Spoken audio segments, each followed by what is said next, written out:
Now on KOAM News, flooding in parts of southwest Missouri impacts homes, businesses, and a community water supply. Plus, a family in Pineville saves the life of a man whose car became trapped in the flood. And a pair of longtime friends at Pittsburgh High School signed to continue their careers at the next level. The 4 states' most watched news starts now. Parts of the 4 states are dealing with floodwater creeping into homes, closing roads, and leading to water rescues. This is a late edition of KOAM News. Pineville is under a state of emergency due to flooding of the Elk River. Officials say the city has lost more than 800,000 gallons of the public water supply due to a water line break that's hidden somewhere in those floodwaters. It leaves some residents without working water. Crews have been working on the problem all day. The state of emergency will continue until that water line can be repaired. A nearby Tyson plant has also been affected by the floodwaters, threatening their water treatment facilities. Some area residents say they've never seen the water rise up so quickly. Some homes in that area are experiencing flooding as well. When an elderly man became trapped in the high water of Elk River in the Pineville area, a family that lived nearby came to the rescue. Meteorologist Sam Lane has more. The Ross family never imagined that in the decades living along the Elk River that they would one day be instrumental in saving a man's life after the cold waters swept his vehicle into the raging river this morning. He said that there's a car floating in front of your house. She was, didn't know if anybody was in it or not, so I went running down and I started yelling for my grandson because I could see the man in there. I yelled at my grandson to go get the rope out of the shop, and he did. And he came down and rescued the fella. Thank God. After seeing the vehicle in the swirling water, the Ross family sprang into action, retrieving a rope and a life preserver from their workshop. William Ross then tied the rope around a large tree and used its leverage to rescue the elderly man out of the car. Initially, I was going to have him come through the window because I didn't think I was going to be able to get that door open. But he told me he wasn't going to be able to do that, so we ended up having to try to force the door open, which is how we got him out. William Ross was finally able to pry the door open and pull the man out. They took him into their home to dry him off and to see to his medical needs. The fire department arrived a few minutes later after the man was already in the home, thankful to be alive. Again, that was our meteorologist Sam Lane reporting. In Wright County, Missouri, firefighters say 2 people died after floodwaters swept away a car. Rescue teams responded after midnight to State Highway M in Grove Spring. Reporter Marina Silva has the latest on the recovery efforts. It happened here at this creek on Highway M near Grove Springs. Right now, the water doesn't look like it's high, but overnight, the Highway Patrol says it could have been more than 5 feet deep. The Missouri State Highway Patrol says 6 people were in a car when it hit water on the road about midnight. The fast-moving current swept the car down Parks Creek more than 1,000 feet. 4 people were inside, made it to shore. 2 did not, 20-year-old Devin Holt and 19-year-old Alexander Roman Ranelli. It's always a tragic situation whenever something like this, an incident occurs, and then obviously have a loss of life of young individuals. The consequences, it seemed like a group of things that came together and caused this tragic event. The individuals, by the driver's statement, couldn't see the roadway very good due to the downpour, and then I think the headlights on the Subaru SUV weren't doing a very good job of illuminating the roadway. The Missouri Highway Patrol says it's important to remember, especially at night around the Ozarks, that you might not be able to see water in the road very well. If you do come upon water, it's important that you turn around, go back the way you came. Do not assume you know how deep it is. The heavy rains have also affected other parts of southwest Missouri. Big Sugar Creek and Powell saw lots of flooding in McDonald County. In Newton County, Shoal Creek near Ritchie was impacted. That's where a woman's car was taken into Shoal Creek. The woman was rescued, but authorities say 3 puppies were inside a crate in the car and they did not make it. A man was also rescued in a car nearby in a different incident. Worst of the rain is over. Let's go to Chief Meteorologist Doug Heddy. Well, of course, we've had a lot of rain across the region. Showers and thunderstorms yesterday afternoon, evening, night. On and off showers for the day today. The roads are still wet. We have drizzle and a little bit of fog out there, so be careful if you are going to be out today. High of only 51. Normal high is 63 degrees, but of course we've been warm the past couple days. Look at our rain swath. Once you got north of Girard, not much. Once you got into the metro, 1 to 2 inches. And then look at this swath right through Delaware County, Benton, McDonald, Berry counties, even southern parts of Newton County, a swath of 4 to 7 inches. And that fell very fast, and that's why we've had the flash flooding across the region. All the rain is out of here, persistent accumulating rain. It's all drizzle now. The back edge of the system up toward Kansas City, Topeka, and Lawrence heading away from us, which is good. So we are going to start to dry back out by the time we head into the daytime hours for us tomorrow. Some sunshine, few thunderstorms by Sunday, warming up next week, severe threat as well. We'll break it all down for you here in a bit. Doug, we'll see you soon. 2 apartment buildings on Byers Street in Joplin that had fallen into disrepair might get a new life. ProX Realty out of Joplin bought the property and plans to renovate both buildings of the complex. City officials said the apartments were considered unfit to live in and the residents were forced to leave. The city has since worked with the Homeless Coalition and Economic Security Corporation to help the residents find other housing. Casey estimates the cost for the renovations will be a little more than $1 million. I'm going to make it look good enough that I would want to move into it. You know, when people pull up in the parking lot, you know, that they want to make that their home or their family's home. And I mean, my intention is to basically make it a new building except for the stem walls and the foundation. ProX Realty also bought the lot across the alley and will build a brand new duplex. The Neosho, Missouri Area Chamber of Commerce is hosting its Show Me Expo. This year's theme is the 4 states most wanted, giving the Business Expo a kind of Wild West feel. It's a chance for businesses and the community to make a connection. So really, it's just a really good platform for them to come out. We've been advertising and really hope that they'll be able to come out just to tell their story on a little bit different platform and a different level and gain some new customers, gain some new clients, whatever that is that they're looking for. That expo is going to be back tomorrow from 10 a.m. until 2. Joplin's Spiva Center for the Arts is ready for spring with its Spiva in Bloom exhibit. It features work from 24 area florists who put together their best pieces. The center held a reception for the exhibit last night. At that reception, Courtney Smith with Web City Florist and Greenhouse took home the prize of Best in Show. The Nevada-Vernon County Chamber of Commerce recognized some local businesses and entrepreneurs. The chamber hosted its annual Community Awards Banquet. This year's theme is Boots and Bling. Featured Western design with live music, a barbecue dinner, and a silent auction ahead of the awards. Some of the award winners were Jones Boots, which won Business of the Year. Shannon Harrell won Young Professional of the Year, and the Community Involvement Award went to Peerless Products. Congratulations to all. Coming up, details on an airstrike President Biden ordered in Syria following Iranian drone attacks that killed an American contractor. Plus, one state's new law limiting teenagers' access to social media. A series of attacks on American forces in Syria is ratcheting up tension in that region. It could also increase tensions between the U.S. and Iran. Reporter Nicole Skanga has details.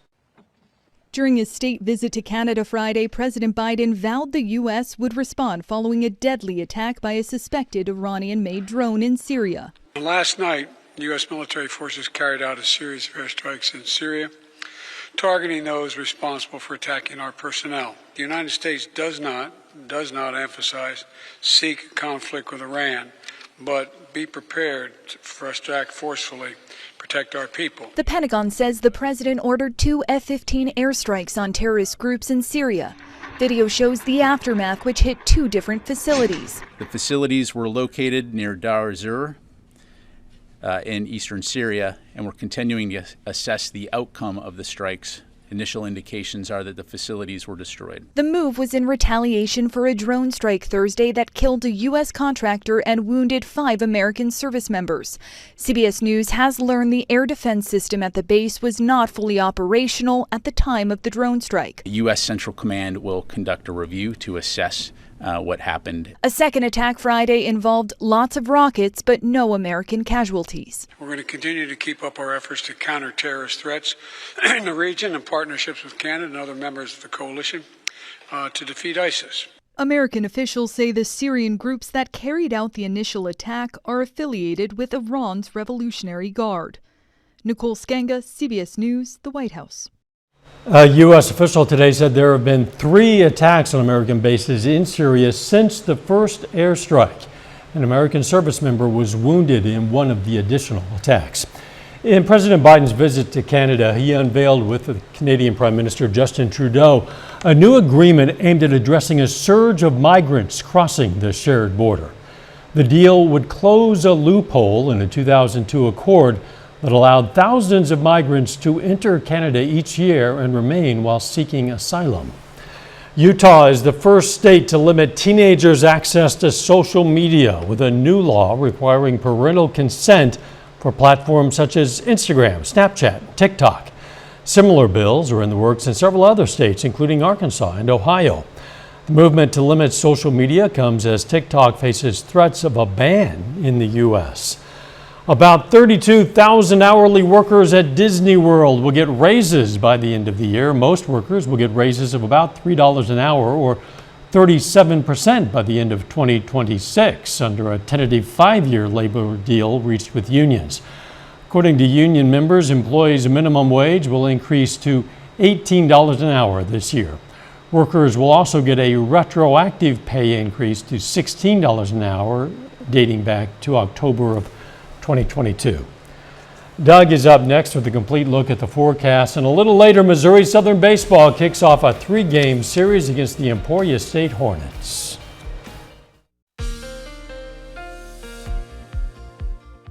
Well, of course, it turned out to be kind of a nasty Friday for us today. On and off showers after the very heavy amounts of rain we had last night.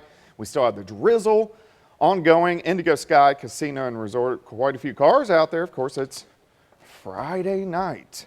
People out and about at the casino. If you are going to be out tonight, be very careful because we are going to have some patchy fog, plus especially southern Missouri, you can't really see the standing water, so be careful if you are going to be out. 3/10 of an inch of rain in Joplin since midnight. Of course, we had heavier amounts yesterday, 3 inches for the month for the year, over 7 inches. We're actually above normal by almost an inch, which is great news. We need it going through the spring months. The areas that really need the rain, though, are out here, southeastern Kansas. All right, bands of showers and thunderstorms for us through the overnight hours into the daytime hours for us today, and that's why we had the flooding across the region. It came down so heavy.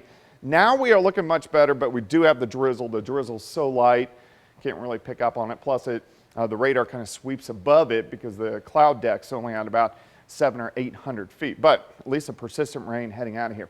Backside of this storm system, Topeka to Kansas City, a little bit of snow mixing in, which is going to switch all over to snow once it gets into northeastern parts of Missouri. But it's severe weather. I mean, just tremendous severe weather down through Mississippi. We've had at least 3 long-tracked, very dangerous tornado emergencies, large tornadoes north of Jackson over toward Tupelo. A lot of damage as well. So we're going to be finding out a lot more about this as we go into the weekend, and then things will start to calm back down just a bit. Back here at home, sitting into low to mid 40s. We'll drop off near 40 for us tonight. Of course, the roads are still wet and a little foggy out there. 45 west northwesterly winds, 10 to 15. Humidity is up there at about 90%. Clouds actually start to break up a bit later on tonight. That means sunshine returns for us tomorrow. It's going to be a chilly start, but a decent finish. I think most of us upper 50s, 57 in Stockton, 61 in Anderson, Veneta 59, 59 in Chanute. Weak little wave tomorrow night, kind of zooms right on by. Clips our northern county, so a few random showers out there tomorrow night. And then we start Sunday, sunny. Here come the clouds again. We have another little wave Sunday evening. This is going to be a little bit more widespread, but a band of showers, even some thunderstorms. I don't think severe, but we'll watch it. Zooms across the area as we go through Sunday night, and then it's gone by the time we head into Monday morning. But most of the weekend looks pretty good. Here's your day planner. By noon, we'll be about 50, about 57, 58 by 4 or 5 p.m., so not terrible. All right, let's go down the road. Monday looks good. Tuesday looks good. Wednesday looks good. Here's our next bigger system. It moves in Thursday. We're going to have the potential for strong, possibly severe storms as this wave moves in. But this is still 6-7 days away, but something we want to keep our eyes on by the time we get a little bit closer to it. All right, 57 tomorrow, 59 on Sunday. In the 50s Monday and Tuesday. 60s Wednesday, near 70 on Thursday with those showers and thunderstorms lasting into Friday and then clearing out a bit as we head into next weekend. Doug, thanks. We're getting a late developing report of a suspected tornado in the Rolling Fork area of Mississippi. That's in the west central part of that state. The reports are that one person is dead, at least, others injured, thousands of people without power, some people perhaps trapped in some rubble. Again, that's in the Rolling Fork area of Mississippi. Not much other information available at this time. A craft fair in Pittsburgh today was to help raise awareness of donkeys that are neglected and to raise money. It was organized by T&D Donkey Rescue from Liberal, Missouri. The nonprofit helps at-risk, neglected, abandoned, and abused donkeys to give them medical attention and address physical needs. You can also adopt a donkey on T&D's website. You can find a link to the website on KOAMnewsnow.com. Still had a dominant performance for Missouri Southern baseball in tonight's series opener against Emporia State. And a pair of Pittsburgh High School seniors signed to continue their baseball careers in college. Jacob Leonard has that and more coming up.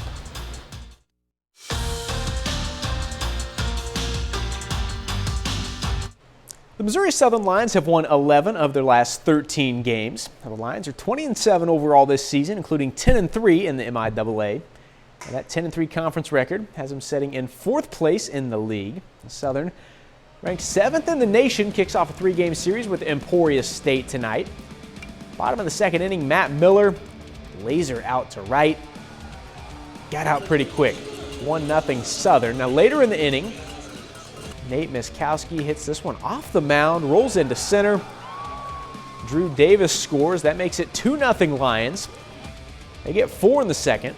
Flash forward to the 3rd. Same score. Nate Miskowski again. Nice piece of hitting here. Goes opposite field. Matt Miller scores. It's now 5-0. To the 5th. Garrett Rice shoots one into left here. Gets the RBI. Southern gets the lead to 6-0, and they would run away from Emporia State tonight. Lions in this one early, shutting out the Hornets in 7 innings, 13-0. The Pittsburgh State Gorillas also in action today. They're out west in Hayes, opening a 3-game series against Fort Hays State with a doubleheader today. All Pitt State in Game 1, 14-1. Trey McClellan goes 2 for 4 with a home run and 4 RBIs. Nixon Brandon 2 for 2, a double, a homer, and 3 RBIs. Zach Shoemaker, 6 2/3, allows just 1 run and strikes out 10. Shoemaker is now 7-0 on the mound this season. So Game 2, Gorillas try to sweep the day. Pitt State wins that one too, 9-5. Nixon Brandon continues his big day, going 4 for 5 with a double, a homer, and 3 RBIs. Cade Clemens 3 for 5 with a homer and 4 RBIs. The two teams will finish their series tomorrow afternoon at 1. A pair of Pittsburgh High School seniors signed today to continue their careers at the next level. Ethan Rhodes and Garrett Hansen signed this afternoon. And both of them moving on to play college baseball. Rhodes is headed to Missouri to play at Missouri Valley College. Hansen is staying in Kansas, signing to Heston College. Now, the lifelong friends say they're excited for the chance to keep playing and happy to sign today together. We've been friends ever since we could walk, and we've been playing on the same team since we both started playing baseball. It's nice. Really excited that I got to share this day with Garrett and that we're both following our dreams of playing baseball in college. Waiting for this day that we both have the opportunity to play at the next level is huge, and being able to sign with each other is just a really big deal for both of us. And although we're separating apart now, I'm sure we'll be calling each other every day and getting together on the weekends as much as possible. In the major leagues tonight, spring training action for the Kansas City Royals against the San Francisco Giants. Royals get a shutout win, 3-0. MJ Melendez gets a solo homer. Edward Olivares gets a 2-run shot. Brad Keller, though, great outing for Kansas City. He throws 5 shutout innings, striking out 9. As for the St. Louis Cardinals, they're on the field tonight against the Washington Nationals. Cards cruising this one 7-1.